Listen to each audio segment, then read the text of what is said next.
Muito boa tarde, é um imenso prazer voltar a Lisboa, é um imenso prazer estar aqui. Agradeço muito ao convite do professor doutor Fernando Borges Araújo e do meu amigo Anderson Furlan.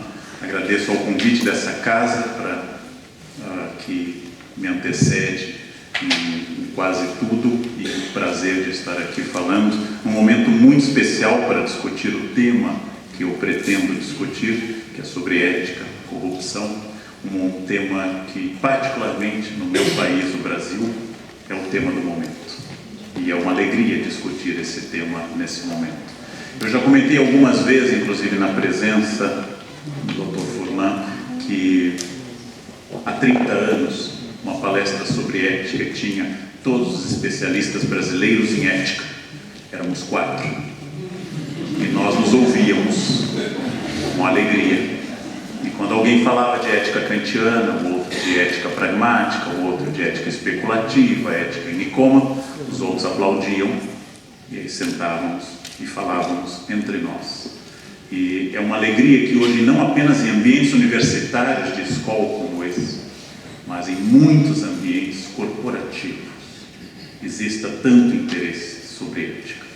E um debate sobre a questão que eu denominei para minha breve fala, após a qual vocês todos podem, as senhoras e os senhores, realizarem perguntas, críticas e debates, eu denominei pela minha paixão shakespeariana, acabei de voltar da terra dele, entre Próspero e Ariel, os espelhos sociais. E gosto de ressaltar esses jovens promissores, esses filósofos e sociólogos que começam carreira e pegam exatamente de Durkheim, um homem que está com bastante esperança no futuro da obra dele.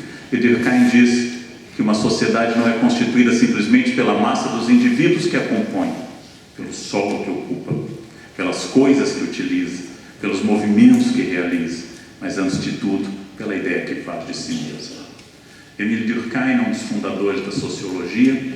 Nós gostamos de brincar em história que, sendo ele especialista em suicídio, a sociologia é fundada com esse tema. E sendo os historiadores fundados por um homem especializado em guerra, Heródoto, a história tem outro enfoque. E a partir disso eu quero exatamente começar a pensar na questão desse momento de paixão da discussão e querendo evitar um erro que em história nós chamamos, por uma expressão tomada e emprestada à filosofia, que é a fenomenologia. O que, grosso modo e de forma superficial, eu poderia dizer que é a tentação fenomenológica. É imaginar que o mesmo processo ou o mesmo conceito exista ao longo dos séculos. E eu posso então estudar um xamã da Sibéria, um jesuíta da Itália, ou um sacerdote asteca, porque os três seriam homens de Deus ou homens religiosos, e como tal funcionando dentro de um mesmo código de significação. Essa tendência fenomenológica, cujo maior representante é a parte inicial e central da obra de Mircea Eliade, ela contém problemas. Um pajé do Brasil colonial ou pré-colonial não é exatamente um jesuíta e não funciona dentro do mesmo código, nem com as mesmas funções, apesar de ambos, olhados à distância, parecerem assim. O que é fenomenologia no campo da corrupção? Quando todos os brasileiros se dedicam à história da corrupção, nós gostamos de iniciar pelo primeiro documento histórico do nosso país, ou seja, a carta que o escrivão da Frota de Cabral, pelo Vaz de Caminha, registrou em forma muito fluente no ano final do século XV, 1500, carta que ficou desaparecida por quase 200 anos, e que a partir da sua republicação passou a ser estudada e debatida bastante no Brasil em particular, e eu tive o privilégio de expô-la na exposição do Brasil 500 anos, realizada em São Paulo. O final desse documento extraordinário é muito citado, porque Pero Vaz de Caminha se refere ao seu genro, preso por assalto e agressão. E ele diz ao final da carta que é, pois, senhor, referindo-se naturalmente ao rei de Portugal, é, pois, senhor, que é certo que tanto neste cargo que levo, como em outra qualquer coisa que de vosso serviço for, vossa Alteza há de ser de mim muito bem servida, e a vossa Alteza peço aqui por me fazer singular mercê, mãe de vir, da ilha de São Tomé, Jorge de Osório, meu genro, que dela receberei com muita mercê. Beijo as mãos de Vossa Alteza, desse porto seguro da vossa ilha de Vera Cruz, sexta-feira, 1º de maio de 1500. A carta termina com um pedido de indulto especial, extraordinário, interpretado historicamente por quase todos os clássicos da história da política brasileira como a origem da nossa tendência corrupta. A corrupção teria vindo em caravelas ao Brasil. Essa é uma tendência, mas ela comete um pequeno equívoco do ponto de vista do que eu chamei de fenomenologia. O que significa isso? A sociedade do antigo regime português e europeu não apresenta concurso público, como a sociedade chinesa ou as sociedades após o iluminismo, os estados nacionais após o iluminismo. A sociedade do antigo regime é uma sociedade de mercês, onde o rei nomeia, o rei distribui, o rei indulta. Essa característica presente no antigo regime, ela está na base da compreensão de um mundo onde o acesso ao rei é o acesso a tudo. Pedir um indulto não é nem excepcional, nem ilegal. Dentro de um certo relativismo, não seria nem antiético. Logo, não está aqui a base de uma corrupção.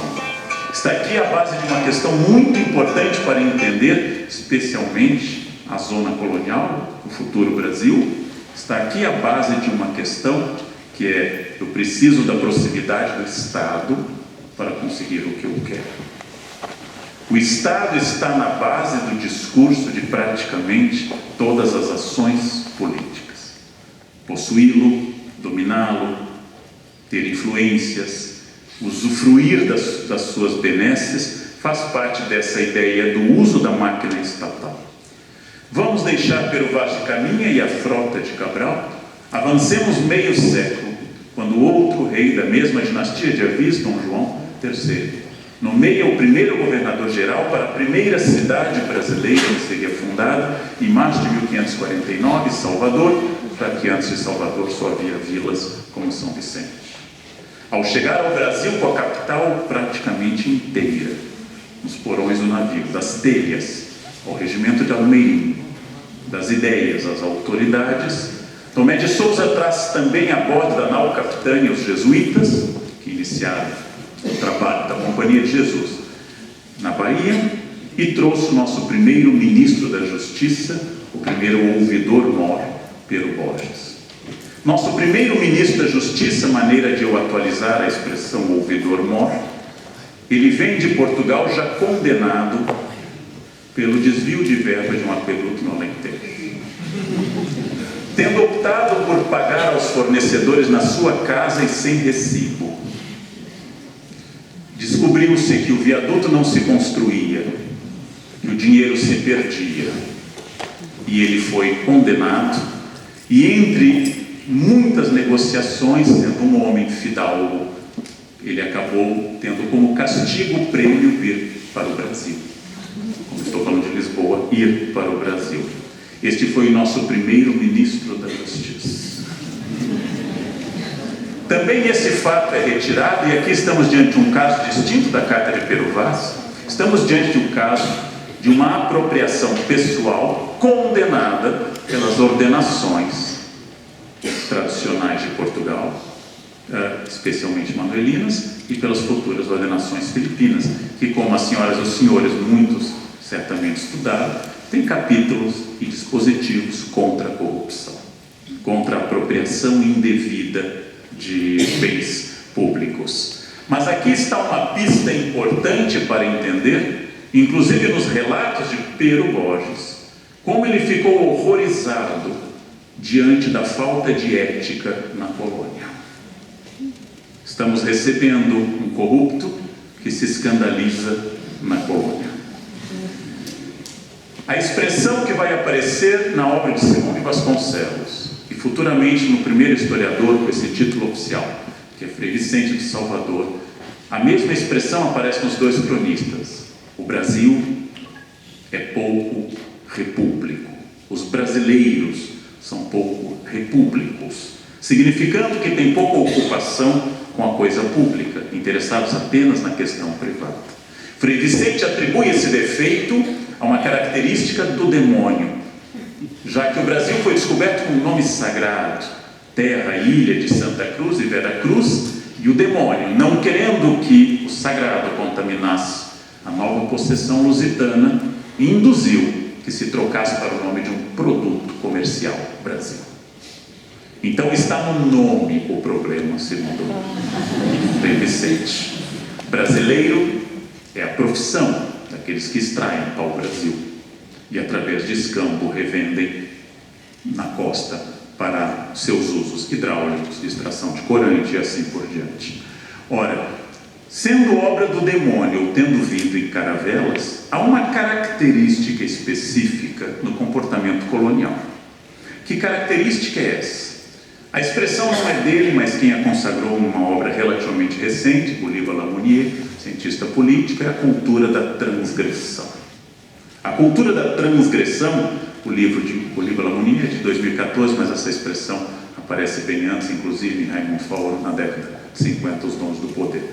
A cultura da transgressão é a cultura de quem está longe do centro de poder, de quem está distante do rei absoluto e precisa obedecer ordens, porque o Estado absoluto não pressupõe debate, mas pode se aproveitar de vários mecanismos. O primeiro dos mecanismos seria a distância.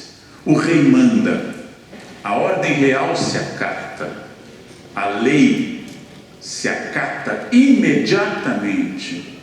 Pero, diz o primeiro vice-rei do México, e depois tornaria o primeiro vice-rei do Peru, a lei se acata, pero não se cumpre.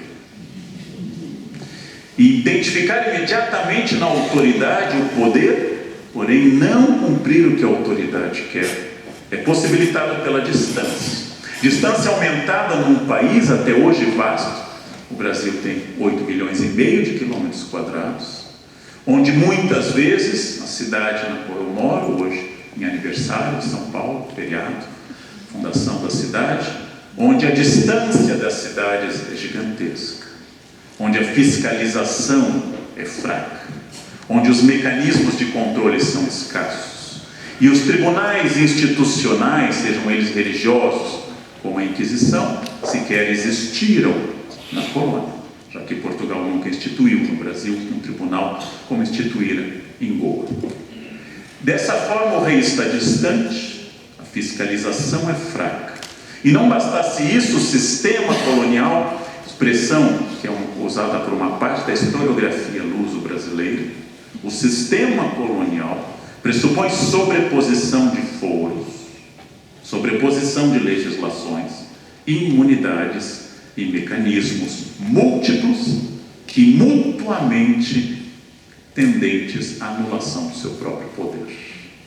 Então, como qualquer súdito, eu posso escrever ao rei de Portugal, eu posso escrever a todos os conselhos, eu posso escrever a todas as instâncias. Qualquer homem bom, nome que se dá no período colonial aos brancos, com algum poder econômico, que se assentam nos conselhos, com C, ou seja, nas nossas vilas coloniais. Esses homens bons podem escrever ao rei, como muitos fizeram, como a Câmara de Vereadores de São Paulo fez ainda no século XVI. Sempre enfrentando uma questão local e dizendo, como na revolta da aclamação de Amador Bueno, ou na revolta de Beckmann de São Paulo e Maranhão, vive o rei e abaixo o mau governo. Sempre declaro que o rei é a instância superior inquebrantável da nação. E isto só seria quebrado de fato no final do período colonial com as Inconfidências Mineira e Baiana. Mas não se acata o que o rei manda, não se acatam as ordenações, e se introduz uma característica, que eu vou voltar ao tema, que em 1936 Sérgio Buarque de Holanda consagrou de uma forma que todos conhecem, no grande livro Raízes do Brasil, aqueles livros definidores da identidade nacional da década de 30, Casagrande e Senzala, 33, Raiz do Brasil, 36, e finalmente no início dos anos 40, o livro de Caio Prado Júnior, introduzindo a metodologia marxista na interpretação brasileira. Mas o que eu quero chamar a atenção é que Sérgio Buarque, em 1936, lembrou que o homem cordial de cordes de coração é um homem que só aceita as coisas pessoalmente. E isto é a origem da nossa glória e da nossa tragédia. Todas as discussões são cordiais. O homem cordial, expressão que foi contestada, debatida, e quase 80 anos depois, continua sendo importante para entender o Brasil, e eu chamaria, por ser professor universitário, e como tal, tendente a complicar o que é simples, de hermenêutica do subjetivo. É clássica na cultura brasileira a posição de que a lei existe, mas ela deve ser matizada, atenuada, interpretada de acordo com a situação. É muito comum a qualquer autoridade brasileira, de um simples professor como eu, a autoridade suprema da República, que as pessoas perguntam, mas eu achei que? A aula vai começar na hora, mas está chovendo.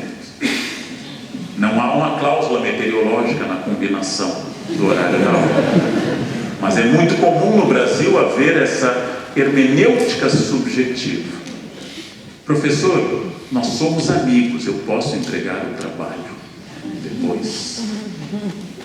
É uma característica muito interessante que o transgressor tenha um canal de negociação à margem da lei, já que a lei existe e ela é justa e deve ser cumprida, mas não exatamente por mim. A não inclusão do eu, do sujeito, que eu ironizei há alguns anos quando recebi uma proposta que, narrando, parece apenas uma anedota, mas ela é fato. Quando uma empresa me contrata para dar uma aula sobre ética e pergunta se é possível fazê-lo sem nota fiscal. Uma aula sobre ética sem nota fiscal. Suponham as senhoras e os senhores que há uma certa contradição em termos, um oxímoro presente na ideia. E a pessoa que assim propôs interpretou da seguinte forma: mas o governo rouba. Graças a esse axioma, se o governo rouba, está aberto o caminho para que eu o faça e tenha meus 100 anos de perdão. Ora, essa hermenêutica dá origem a um debate que não é o meu tema atual, mas eu só vou identificar. O maior debate historiográfico hoje, no Brasil e em Portugal, sobre o período colonial ao qual eu estou fazendo essa referência, é entre a existência de um sistema colonial centralizado em Lisboa, com base no tráfico de escravos, onde as decisões são unilaterais, de alguma forma chamado ASC, antigo sistema colonial, cujo maior nome no Brasil é o meu professor da USP, Fernando Novaes, e a minha professora da USP, sua discípula, Paula de Melo e Souza. Do outro lado, aqui em Portugal, pesquisadores como o professor Manuel Espanha, que eu acho interessante, um grande pesquisador português chamar-se Manuel Espanha. O professor Manuel Espanha, com H, um grande nome da historiografia portuguesa, se junta a outros pesquisadores brasileiros, como João Fragoso, para defender um outro conceito, que é o conceito de antigo regime nos trópicos. Não mais um poder centralizado em Lisboa, mas um poder polissinodal. Um poder no qual relações, por exemplo, de compadrio, batizar o filho de alguém, garante tipo de relação política muito mais forte do que a relação política formal, contratual, no sentido do Estado contratual.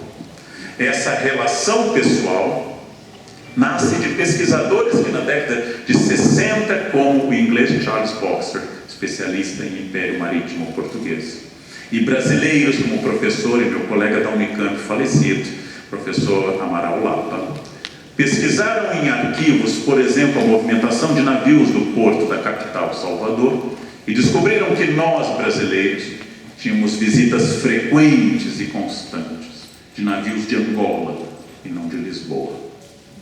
O Brasil era um império entre Angola e a América, algo que não escapou aos holandeses quando, na segunda invasão do Brasil, em 1630, fracassada a primeira, 1624 e 25, ordena não apenas a conquista de Recife, mas de Luanda, entendendo que o Brasil era dependente da mão de obra escrava e que o tráfico era fundamental para a existência da colônia.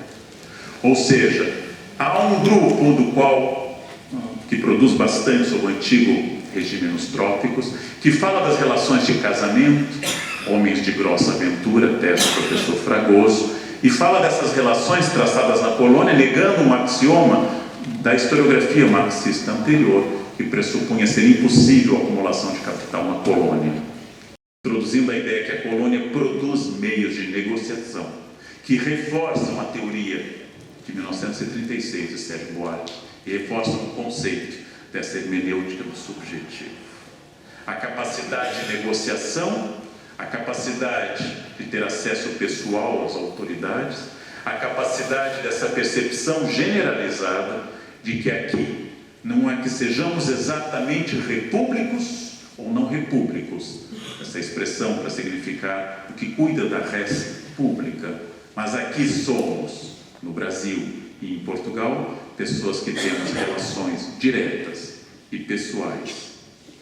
Há pouco, lendo a biografia comentada de um amigo meu, ator no Brasil, Lázaro Ramos, ele me trouxe à tona uma frase que eu nunca havia refletido. É sempre uma descoberta ler textos de pessoas inteligentes.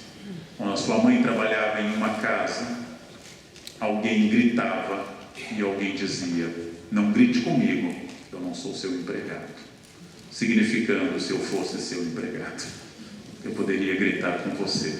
Significando, nesse caso, que nós ignoramos a noção abstrata de direitos humanos ou de isonomia e introduzimos uma noção matizada de que eu posso gritar com você dependendo da nossa escala na pirâmide social. Ou seja, aqui está a origem da mais terrível, tradicional fórmula, que é muito frequente no Brasil, a pergunta: você sabe com quem está falando? Essa pergunta, que um colega meu e amigo trouxe uma piada boa para a gente destruir essa ideia de que essa pergunta, você sabe com quem está falando? Diz um professor brasileiro, amigo meu, professor Cortella, só pode ser feita no estágio final de Alzheimer. Quando esquecidos de quem somos, temos o direito de recorrer às pessoas e dizer: pelo amor de Deus, você sabe com quem você está falando? Em todos os outros casos, eu não quero, meu objetivo não é historiografia colonial, mas é pensar como funciona uma colônia na sua relação com a metrópole portuguesa, como funciona uma sociedade no qual as diferenças estamentais ou de classe típicas da Europa são acrescidas de discursos racistas mais fortes na colônia, e como essa colônia funciona dentro dessas disparidades múltiplas, e como essa colônia funciona na interpretação de que a lei é justa, é correta e deve ser aplicada a todas as pessoas, menos a mim. A lei só deve ser aplicada às pessoas com as quais eu não tenho uma relação direta.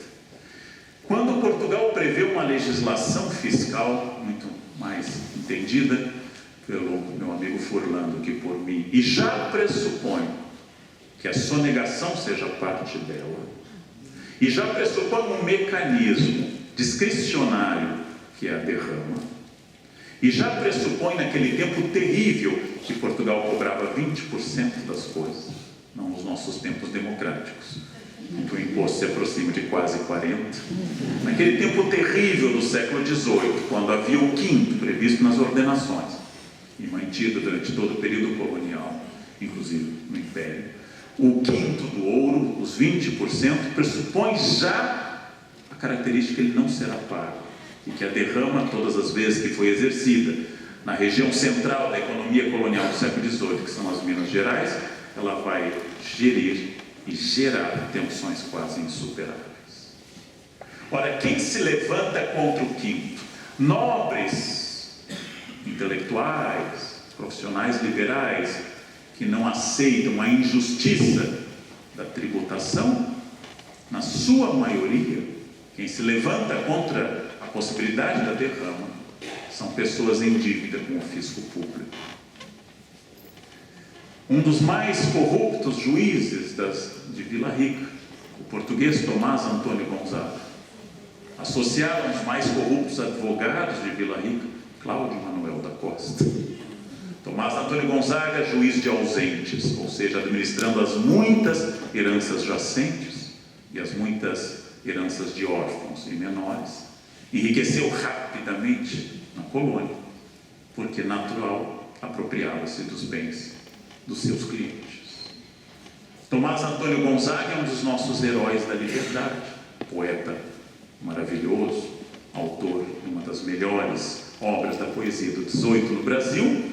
É também um homem corrupto, tal como Cláudio Manuel da Costa, tal como outros devedores do fisco, que enfrentaram Portugal em parte por uma ideia de liberdade que existia, mas em grande parte por uma questão dessa hermenêutica subjetiva. Ou seja, eu me torno um inconfidente, não porque eu respeite ou não respeite o pacto político, mas porque ele me beneficia ou ele me agride. Isso é único, isso é típico dos trópicos, seria próprio de uma colônia, como se dizia há mais de 100 anos, onde não existe pecado ao sul do Equador. Isso seria próprio de uma sociedade esgarçada em seus valores. Vamos olhar para o norte, de onde eu vim há pouco. Em 1621, um dos mais altos administradores da corte dos Stuart foi acusado de corrupção. Seu nome? Francis Bacon, o grande filósofo. Francis Bacon foi acusado e contra ele foi feito um processo. E as denúncias foram tantas que a corte decidiu julgá-lo e condená-lo por apenas 23 crimes comprovados, ignorando os outros por uma questão de tempo do processo. 23 crimes documentados, nos quais ele se apropriou e vendeu sentenças na corte inglesa. Condenado, perdeu o cargo, foi para a torre, ficou poucos dias porque subornou pessoas, saiu e produziu uma das melhores obras da filosofia do início do 17, o Novo Morgano. Sempre imagino que se todo corrupto fosse produzir uma grande obra de filosofia, o Brasil seria uma potência iluminista extraordinária. A grande questão que diferencia, desculpe, Francis Bacon da corrupção em outros lugares é que a corrupção de Francis Bacon causa horror à sociedade inglesa. Não é que não haja corruptos, há corruptos em todos os lugares onde houver essa espécie chamada humana. Onde houver a introdução de seres humanos, temos variantes, inclusive éticas. A diferença não está na existência de ladrões ou de corruptos. Não nos esqueçamos que no processo de Watergate, tão citado pelo crime de Nixon de mandar grampear um partido de oposição e negá-lo publicamente e sumir com as fitas, o processo também levantou o uso do Air Force One, do avião presidencial, para favorecer uma festa à sua filha na Califórnia. Não apenas a ação do Estado, mas a ação também de desvio de verbas, que existem em todos os lugares. A grande questão, voltando a Durkheim, é como cada sociedade se representa, se imagina, se transforma a respeito dessa percepção. A corrupção no Brasil, tenho dito com frequência, ela é generalizada, ela é estrutural, ela é inserida em todos os níveis. E muito importante, defendo essa ideia, entendo perfeitamente quem não a tenha, ela é ambidestra, ela é da esquerda e da direita. A corrupção brasileira não respeita credo político. Estudiosos de Marx e de Adam Smith roubam no Brasil. Adeptos do empreendedorismo roubam no Brasil. A corrupção brasileira ela é política, dos agentes políticos profissionais, e recentemente ela começou a trazer à tona a corrupção ativa, ou seja, do mercado. Aqueles que historicamente não apareciam na ilustração que fazíamos de nós mesmos. E isso é uma novidade. Nunca imaginei que a corrupção fosse específica de esquerda e de direita. Ela é, para mim, ambidestra. O fato de que nosso PIB cresce e cresceu bastante, especialmente depois de 1930, faz com que os valores da corrupção no Estado Novo pareçam pífios diante dos valores da corrupção da era JK, Juscelino Kubitschek. E esses valores diminuam diante dos valores da corrupção da era militar. E esses valores empalidecem diante dos novos valores. Não é um aumento da corrupção, mas do PIB. E é um aumento do volume dessa corrupção. Lembrando que um dos lemas do período colonial, talvez aplicável até hoje, toda autoridade que se despedia dizia: depois de mim virá aquele que me fará grande. Ou seja, não gostam do atual, aguardem. O próximo tornará o atual difícil. Nós fomos às ruas em 1983 e 84 contra o estado de exceção e a ditadura militar. E lutamos pela redemocratização. E a resposta à nossa pressão foi Sarney. Nós fomos às ruas contra Sarney e seus 5 intermináveis anos, contra os muitos casos de corrupção e desmando. E a resposta foi a luz da democracia e das primeiras eleições diretas desde 1960. E veio o Collor. Pergunta: depois de mim virá aquele que me fará grande. Temos eleições no Brasil esse ano. As explicações tradicionais, elas esbarram muitas vezes no preconceito. Há pouco, um general brasileiro, Antônio Hamilton Martins Mourão, em uma palestra para a maçonaria, disse que o Brasil não poderia dar certo, porque ele juntou 3 pragas, 3 coisas terríveis, impossíveis de formar um Estado Nacional sólido.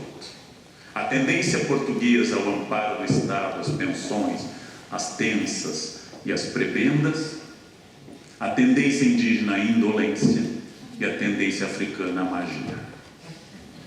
O que aprendemos com o discurso do general Mourão? Que os generais nem sempre são bons analistas no campo das ciências humanas. O general Mourão expressa uma opinião que no fim do século XIX foi dita por um crítico literário brasileiro, Silvio Romero, dizendo que não se podia esperar nada de um país que juntava milhões de portugueses medievais, milhões de índios pré-históricos e milhões de africanos boçais. Essa expressão, em 1898, era consueta e adequada a um comportamento de base racista, que no fim do século XIX tinha poucas vozes a enfrentar. A primeira voz extraordinária, redescoberta há menos de 15 ou 20 anos no Brasil, de Manuel Bonfim, era a demonstração que depois vai se solidificar no século XX, de que não estaria nessa junção, ou na ausência de uma raça pura, o problema brasileiro. Vários alunos, desde que eu era professor do ensino médio, diziam: professor, não seria melhor os holandeses terem permanecido no Brasil? E eu dizia sempre: talvez seríamos como a Indonésia, por séculos colonizada por holandeses. E se os franceses não tivessem sido expulsos do Rio de Janeiro, ou se tivessem sido expulsos da atual cidade de São Luís, poderíamos ser como o Senegal, colônia francesa. E se os ingleses tivessem conseguido, nas suas 2 capturas do Rio de Janeiro, tivessem conseguido manter a cidade, seríamos talvez como a Nigéria, grande colônia. As pessoas imaginam que se nós fôssemos colonizados por holandeses, o Rio de Janeiro seria Amsterdã. Essa é a nossa fantasia.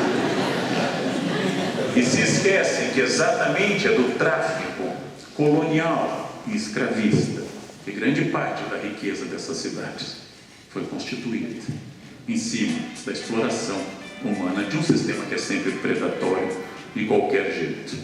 Ora, o que nos torna menos do que outras nações? Essa é uma pergunta feita com frequência.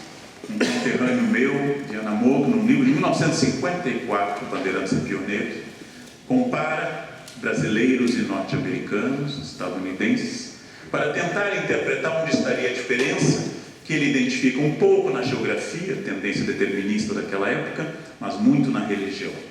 O que nos atrasa é o catolicismo. É a inversão em obras luxuosas e improdutivas. É a imobilização de parte das forças produtivas no clero, é o pensamento anticapitalista, é a possibilidade de pedir perdão permanentemente e de não reforçar o caráter empreendedor do indivíduo, sua autonomia. Ora, a atual crise ética brasileira trouxe à tona que parte das pessoas implicadas em crimes de corrupção eram os mais notáveis empreendedores da nação. Parte das pessoas que estavam ou estão na cadeia tinham sido notáveis pela construção de fortunas, de iniciativa, de audácia. Tudo isso mostra que toda explicação ela é problemática.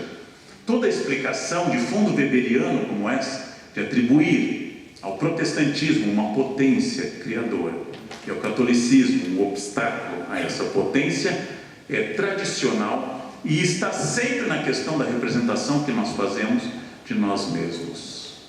Grosso modo, existe hoje no Brasil uma tendência mais conservadora que identifica no empreendedorismo em geral a solução para os nossos problemas e no inchaço estatal a origem do nosso atraso. Existe uma outra tendência, grosso modo mais ligada à esquerda, que incide a estrutura da exploração na sociedade de cunho capitalista e vê no Estado um instrumento redentor dessas relações. Ambos, conservadores e a esquerda, parecem ter se aproveitado bastante dos inúmeros benefícios do Estado e das características do Estado. Quero crer que acima de esquerda e direita nós temos hoje um debate no Brasil sobre o papel do Estado, sobre como funciona ou deveria funcionar o Estado. Muitas pessoas identificam na magnitude do Estado brasileiro a origem do problema. Essa magnitude, na minha interpretação, deveria ser matizada, porque o Estado brasileiro é excessivo em alguns campos burocráticos. Tem excesso de funcionários em áreas pouco produtivas e é ausente em áreas essenciais como saúde, educação e segurança. Não se trataria, na minha interpretação, de um Estado grande ou pequeno, mas de um Estado mal dimensionado, de um Estado que atende pouco a pessoas que necessitam e concentra muito em outras pessoas essa atenção. O derivativo de todas essas questões deveria levar à reflexão de que a corrupção também está ligada à nossa capacidade de apropriação desse Estado e da incapacidade de entender a ideia pública. Vamos tentar desenvolver isso para não parecer um cronista do século XVII. Vou dar dois exemplos, dois bastante conhecidos. O primeiro exemplo é de um ex-ministro do Trabalho, que não vou citar o nome, azar. Esse ex-ministro do Trabalho, ligado a um ex-presidente afastado do processo de impeachment, foi flagrado levando seu cachorro ao veterinário, sua cadela, na verdade, ao veterinário, em carro oficial do Ministério. Fotografado e flagrado, ele se defendeu de uma forma muito interessante. Estou pegando um item, talvez dos menores. Quisera eu que toda a corrupção brasileira fosse uma cadela num carro oficial. Flagrado, ele se defendeu dizendo: cachorro também é gente. Percebam, senhoras e senhores, que não se trata apenas da ideia da corrupção, mas de que o ministro em questão sequer entendeu que o problema não era a cadela. Ele poderia levar sua santa mãe ou abençoada esposa. O problema era a apropriação de um bem público para fins privados. No Brasil nós temos a tradição de muitas vezes honestidade e democracia não coexistir. Como tivemos alguns prefeitos e presidentes de períodos autoritários, não necessariamente corruptos, apenas violadores de um Estado de Direito. Ou seja, a democracia não é a garantia de ética. Nós sabemos disso no Brasil perfeitamente. Democracia é apenas o primeiro passo que torna a falta de ética pública. E é por isso que eu acredito, defendo, muita energia, o Estado de Direito. E condeno qualquer tipo de proposta ditatorial, seja ela de esquerda ou de direita. O Estado de Direito é a chance de trazer à luz, desde que Rousseau defendeu no contrato social a superioridade da democracia, porque ela não torna as pessoas melhores, mas torna tudo mais transparente. O Estado de Direito faria crer esse ministro que o problema não era um problema de gênero ou de espécie, mas era um problema do que é público e do que é privado. Este exemplo é bastante conhecido. Eu vou trazer à tona um outro exemplo. O Brasil vitorioso na Copa dos Estados Unidos. O historiador gosta de trazer à tona esses períodos antigos. O Brasil, o melhor futebol do mundo, no milênio passado, vitorioso na Copa do Mundo. Partiu o avião da CBF com 3 toneladas de bagagens esportivas e após a final nos pênaltis, retornou com 14 toneladas. Estamos falando de um fato pregresso. E o mais que deveria se constituir apenas em um escândalo enorme, em que jogadores aproveitaram a vitória para fazer cumprir. A lei brasileira, para quem não sabe, faculta a cada brasileiro no exterior $500 em compras. Um único jogador, o lateral branco, comprou uma cozinha de $18 mil completa e trouxe. Não me interessa discutir a ação de Branco, mas de que todos os envolvidos, sem exceção, argumentavam que se eles foram vitoriosos na Copa e traziam para o Brasil um ambicionado troféu, eles deveriam ser totalmente livres para trazer esse ligeiro excesso de peso.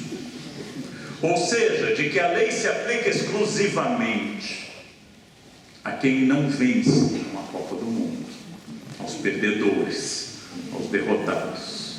A compreensão aqui não está no volume, usando uma expressão brasileira, da muamba, mas a expressão, não sei se existe em Portugal, muamba, é muito antigo e popular no Brasil. A expressão não se liga ao contrabando oficial, mas ao fato de que, ao serem examinados pela alfândega e constatadas questões como essa, eles reagiram com indignação e não com vergonha. Aqui está a origem do problema que eu quero tocar, a ideia que nós fazemos de nós mesmos. E como nós, de fato, podemos perdoar ou não as pessoas que roubam. A elite brasileira, acostumadíssima a corrupções. A elite brasileira, que nunca fez uma grande campanha ética, tem uma indignação seletiva hoje com corrupção. A sociedade brasileira, não apenas de elite, mas de classe média e baixa, também tem seletividade ética em relação às questões. Quando o então inspetor da alfândega Osíris Lopes Silva, da Receita, começou a trazer à tona a questão, foi dito que ele era alguém que causava problemas, era um encrenqueiro, era alguém que queria que seu nome aparecesse.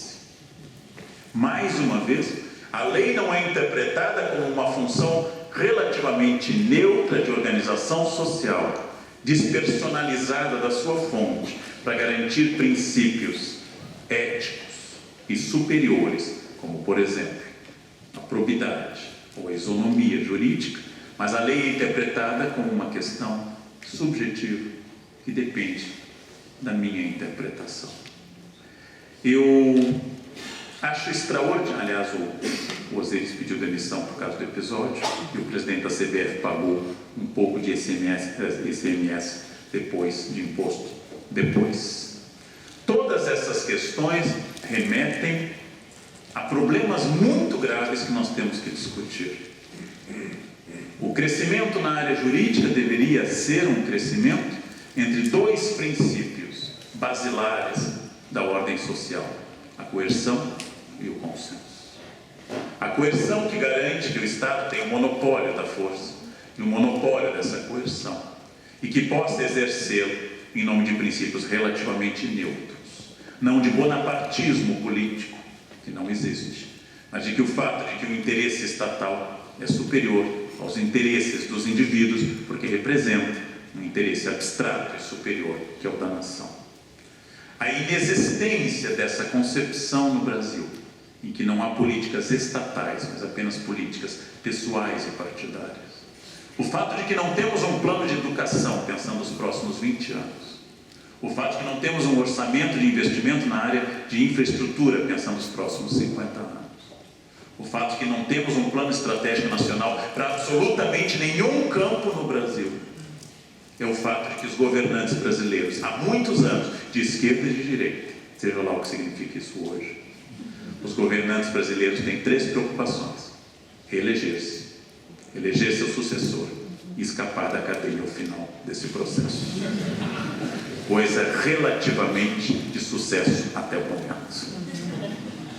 Logo, nós estamos diante da inexistência do Estado, mas continuamos com a apropriação do antigo regime, agora travestido, através de uma questão complicada, chamada democracia, já que os governantes exercem esse poder por meio do voto, da exposição pública das suas figuras e responsabilizados juridicamente pelas decisões. A outra questão, além da coerção estatal, diria respeito, que melhorou em vários campos, mas diria respeito ao consenso. Uma educação escolar e uma educação institucional voltada à ética e ao conhecimento da definição quase iluminista de liberdade como espaço em que eu exerço até o encontro do espaço alheio ou até o encontro da liberdade alheia. A dificuldade dessa convenção, ela é extraordinária. Falhamos na coerção, falhamos no consenso. Manifesto aqui subjetivamente uma ideia de que toda e qualquer ação anticorrupção no Brasil, de alguma forma já iniciada, ela não será visível nos seus efeitos estruturais pela minha geração. Eu morrerei sem ver o Brasil que eu sonho. Isso não é um gesto de desesperança. Sempre fui mais cândido de Voltaire do que o Príncipe de Maquiavel. Sempre fui extremamente idealista, mas não acredito que as ações sejam visíveis ao longo dos próximos 20 ou 30 anos. Iniciado agora um trabalho estrutural de coerção e consenso, de leis efetivas que valham para todos. Que ninguém mais possa dizer aquilo que foi dito, exatamente do presidente Sarney, que ele não poderia ser preso por causa da sua biografia. Como se a biografia de alguém isentasse uma pessoa de qualquer crime. Coerção e consenso equilibrados, coerção e consenso bem administrados, levariam a uma revitalização da perspectiva que ao longo de 1 ou 2 gerações nós tivéssemos aquele sonho de que nunca seremos perfeitos, mas teríamos uma sociedade onde a corrupção fosse aquilo que ela é em alguns países, uma exceção, algo do campo da teratologia, algo mais monstruoso que típico. Onde houver seres humanos, há corrupção. Há corrupção no Japão, na Dinamarca, na Finlândia, na Suécia, países que a Transparência Internacional considera dos mais anti-corrupção do mundo. Porém, lá são casos, e no caso do Japão, um outro exemplo notável: muitos acusados se suicidam. Outro exemplo que poderia frutificar em todo o mundo. Ora, a corrupção existe em todos os lugares. A corrupção, ela é humana, mas nós nos acostumamos de tal forma, a sociedade, Estado e outros, a que ela exista, que perdemos um pouco da chance de indignação. Essa chance de indignação aumentou nos últimos anos, infelizmente ainda muito matizada pela passionalidade político-partidária. Ou seja, eu diria de uma forma muito sintética, que talvez a frase que expresse todo o momento nacional seja: o meu ladrão é mais legal que o seu ladrão. O meu corrupto é melhor que o seu corrupto. Aquele que rouba, mas representa os meus valores, é melhor do que o seu, que rouba e não representa os meus valores. Voltamos ao homem cordial. Ainda não estamos discutindo o conceito de ética. Estamos discutindo quem é que está infringindo a norma. Essa subjetividade é terrível. Essa subjetividade da lei e da maneira como ela é aplicada na concepção das pessoas, ela é terrível. A pergunta para a qual eu conduzo a conclusão, aguardando as críticas e as perguntas das senhoras e dos senhores, é uma pergunta para a qual eu não tenho resposta. Seria possível, dentro do Estado de Direito, dentro das garantias fundamentais e genéricas de pluripartidarismo, habeas corpus, liberdade de expressão, garantias individuais previstas na nossa Constituição de outubro de 1988, seria possível, dentro desses limites e molduras estritas do Estado de Direito, conseguir vencer a corrupção sem arranhar o Estado de Direito? Ou seja, através de mecanismos democráticos, legais, públicos, transparentes e defensáveis, mediante quaisquer doutrinas, seria possível ter um Estado anticorrupção sem ser um Estado policialesco, sem ser um Estado discricionário? Quase todas as revoluções brasileiras, vou chamá-las de revoluções só por tradição de registro, nenhuma delas foi de fato uma revolução, 1930 ou 64, tiveram como um dos seus leitmotiv o combate à corrupção. Acontece que os corruptos entram imediatamente no novo governo e o combate à corrupção diminui enormemente.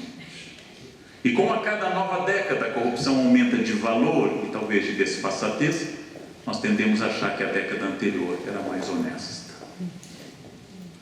Bem, seria possível combater a corrupção dentro do Estado de Direito? Eu acho que essa é a grande meta. E com todos os problemas, eu vou identificar algumas coisas que me animam nesse momento, para um historiador.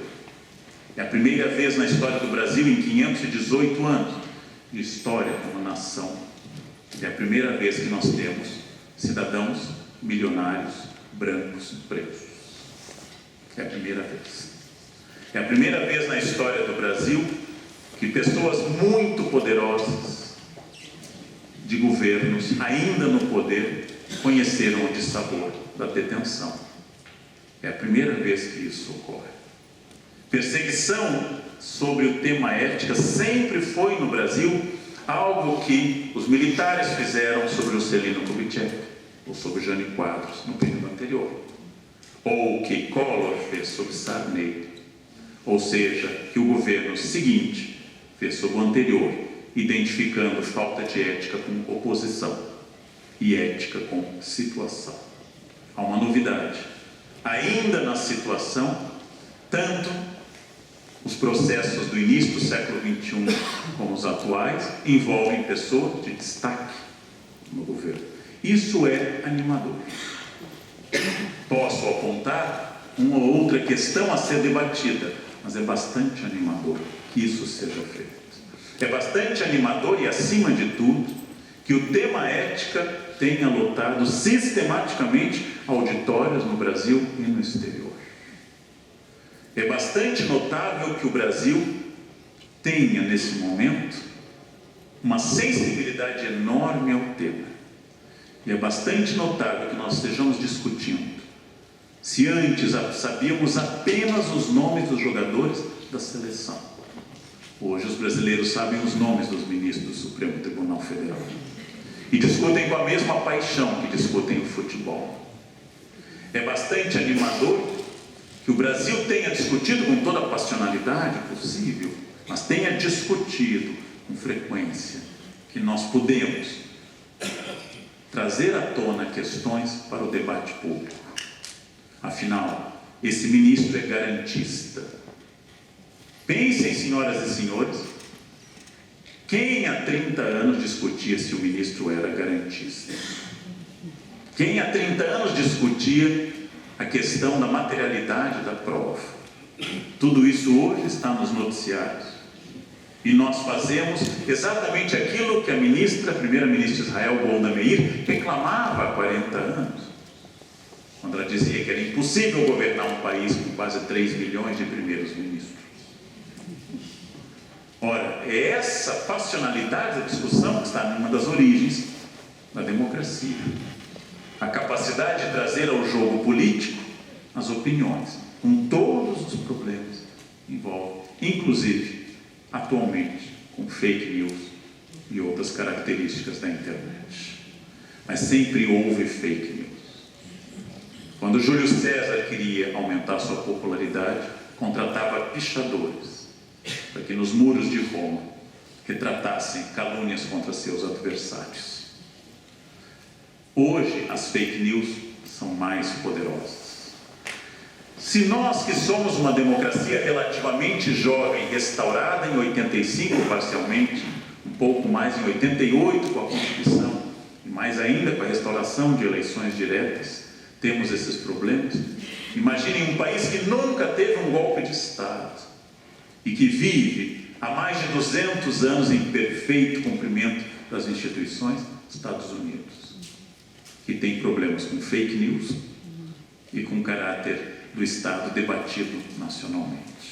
Estamos em uma margem nova de discussão e a pergunta que eu fiz, se é possível combater a corrupção mantendo o Estado de Direito, ela agora engloba outra questão. Se é possível manter o combate à corrupção, tornando a cada eleitor não apenas consciente e participativo pelo dia do seu voto quadrienal, mas pela sua participação constante nas redes sociais.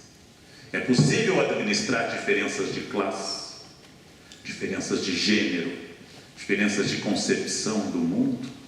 É possível administrar o fato de que nós temos imensas e contraditórias visões de mundo em jogo, e muitas delas excludentes. É possível viver em uma sociedade com esse grau de diferença? Porque uma coisa é ser transparente, democrático e equilibrado. Uma sociedade com 5 milhões de habitantes, a Dinamarca, onde quase todos se parecem fisicamente, onde quase todos têm praticamente a mesma religião, e quase todos pertencem à mesma língua e à mesma ascendência. Ali é um pouco mais fácil de eu lidar com essa questão. Para dar uma dimensão dessas questões, uma única cidade do Brasil, a maior, São Paulo, tem mais de 2 vezes a população da Dinamarca. E dentro de São Paulo, um município brasileiro, maior, mas um município. Para alguns o símbolo do Brasil, para outros a grande exceção nacional. Dentro desse município convivem pessoas, concepções e novas ondas de imigrantes, como sempre houve na cidade. E como sempre, os imigrantes de anteontem criticam os imigrantes de hoje.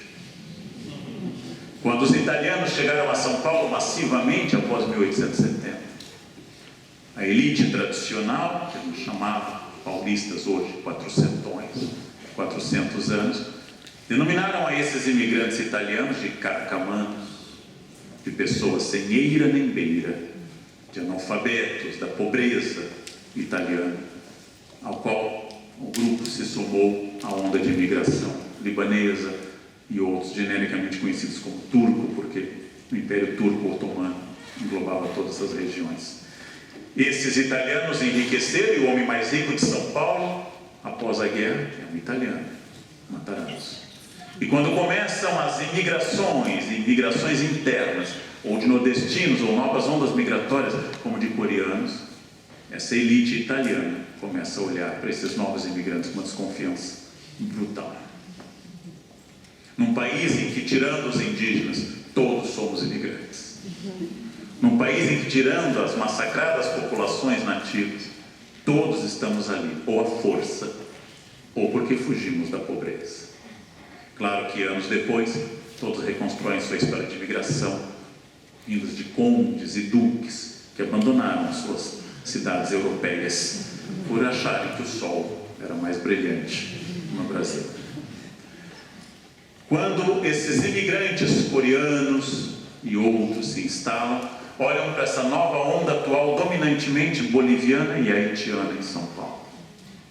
Há quem estime que já haja centenas de milhares de bolivianos em São Paulo e olham para essa onda com desconfiança. Uma sociedade incapaz de incorporar esse novo, uma sociedade com uma dificuldade de se entender como um melting pot, como a sociedade americana se definiu no fim do século XIX e início do XX, é uma sociedade complicada para eu falar de um projeto democrático, político, de transparência e assim por diante.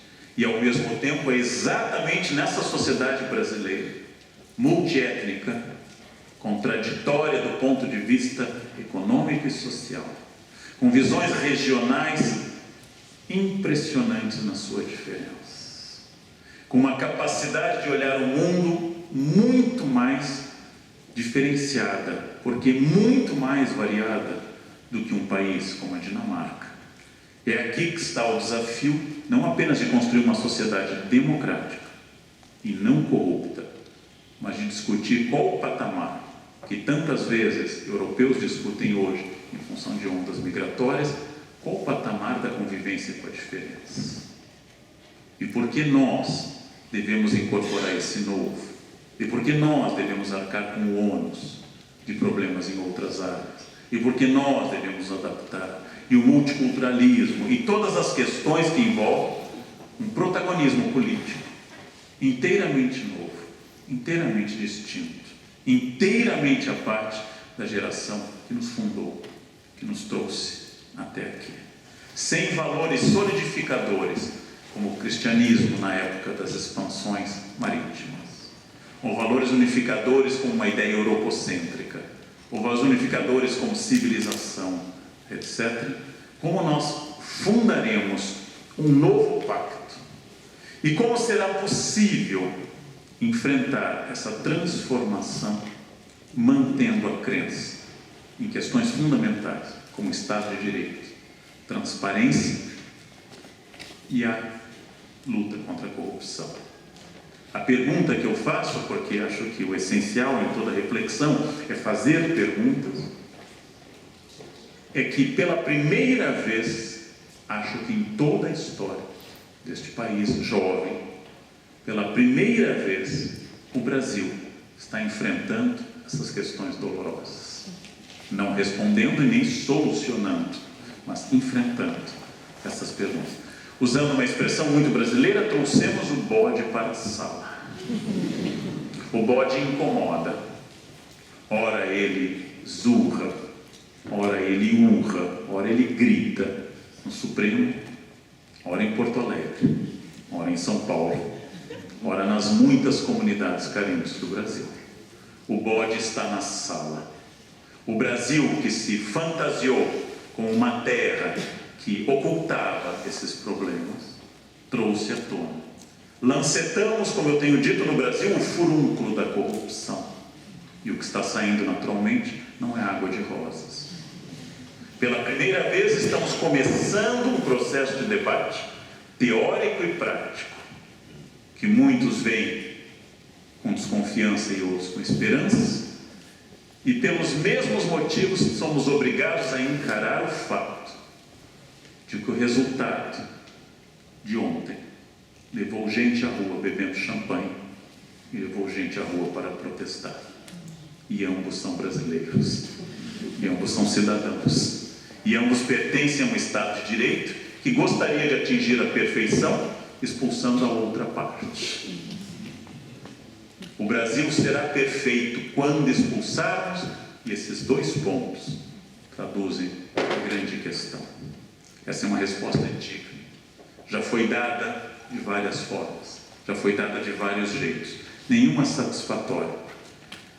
O Brasil pode fazer isso e pode conviver com essas diferenças antípodas, e afinal essas diferenças são tão antípodas que não possam conviver em um Estado de Direito. Se nós não temos resposta a essa questão, eu pergunto se o que estamos discutindo hoje na Europa em relação à migração magrebina ou do Oriente Médio, no Brasil em função de muitas outras questões, se estamos discutindo hoje corrupção e harmonia ou se estamos discutindo a possibilidade da convivência com a diferença, com a alteridade, dentro de uma ordem democrática instituída. Em todo caso, essas questões estão apresentadas e pela primeira vez elas encontram eco na opinião pública, que está aprendendo a debater. Nós somos hoje um país de debatedores. Está faltando a etapa seguinte, aprender a escutar, mas já aprendemos a debater. Nós, brasileiros, debatemos muito e não escutamos quase nada, mas já é algo. Eu prefiro, por ter vivido toda a minha juventude, sob um estado de exceção, por ter me tornado professor durante a ditadura, eu prefiro os debates rancorosos da internet ao silêncio das ditaduras. Eu tenho esperança sempre permanente no Estado de Direito. Tenho sempre confiança permanente na liberdade de expressão, que existe inclusive para demonstrar que até mesmo aquela opinião idiota, que naturalmente é a do outro, ela está prevista no direito e na liberdade de expressão.